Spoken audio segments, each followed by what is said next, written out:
Hi! Magandang araw guys!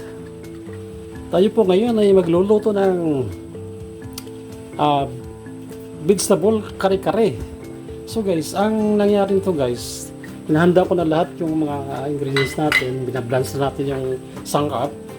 So ang gagawin na natin guys, lulutuin na lang natin, which is, nakita niyo naman yung gulay natin, hinahanda natin in advance. Okay?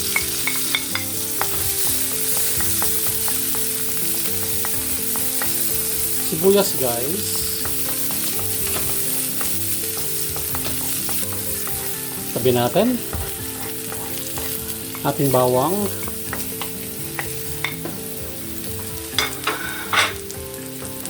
ang ating vegetable kare-kare guys, haluan natin ng konting balat ng baka, then may konting yung mga leftover nating chicken, ihalo natin guys, parang medyo malasa-lasa.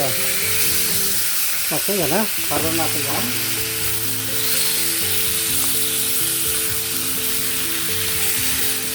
Ito sa ating konting balat ng baka guys, pinalambot ko na po yan advance kasi matagal po yan ilutuin sa ano natin, nagsama sa gulay. So dadagdag na tayo ng paminta.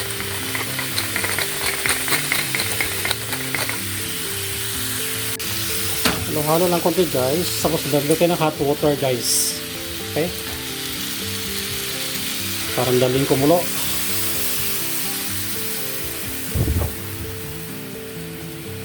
Okay guys, so ito na yung ano natin. Pwesto lang natin mayas. Mas madali lang kukuluin guys. So ang gagawin ko guys,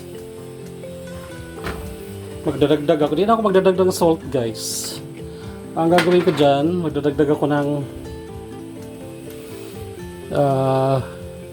isang kutsarang bagong alamang. Yan ha.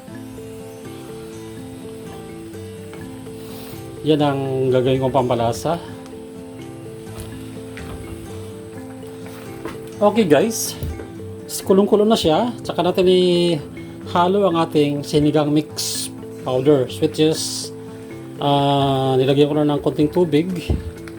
Anyway guys, kung gusto nyo itong haluan ng beef broth or beef powder, pwede rin guys. So ito na yung ano natin, easy cooking lang tayo guys, di na natin kailangang pahabain pa kasi ang traditional na luto nito napakahabang proseso. So may mga instant na ngayon powder, which is available naman yan sa merkado guys. Madali na lang tayo magawa ng kare-kare. Kailangan dito guys, yung kare-kare natin may partner na magandang at masarap na bagoong, kasi kahit gaano kasarap, gaano kasagana yung kare-kare natin, wala naman siyang masarap na bagoong, medyo hindi rin masarap ang ating kare-kare guys. Guys, pakuloyin natin ng konti. Okay guys, medyo malapot-lapot ng bahagya ang ating base sa ating kare-kare, vegetable kare-kare. Dadagdag tayo konting paminta. Okay,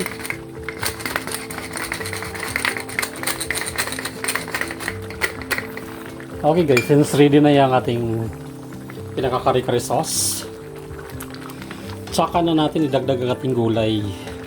Okay, which is binablance na natin kanina ang ating gulay. Dadagdag na tayo ng talong, ang ating beans, green na green yan guys, kasi binablance na natin yan. Yan ang bida dyan sa ating ano guys, diba? Then ang ating pichay, so green na green. At ang ating panghuli guys, ang ating puso ng saging. Okay, yan guys, oh. Ganun na kadali guys ang ating kare-kare na may gulay.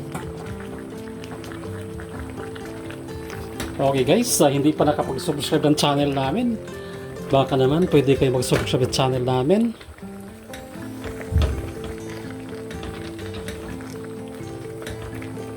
Okay, salamat sa panonood, salamat sa mga subscriber namin kahit hindi pa tayo marami.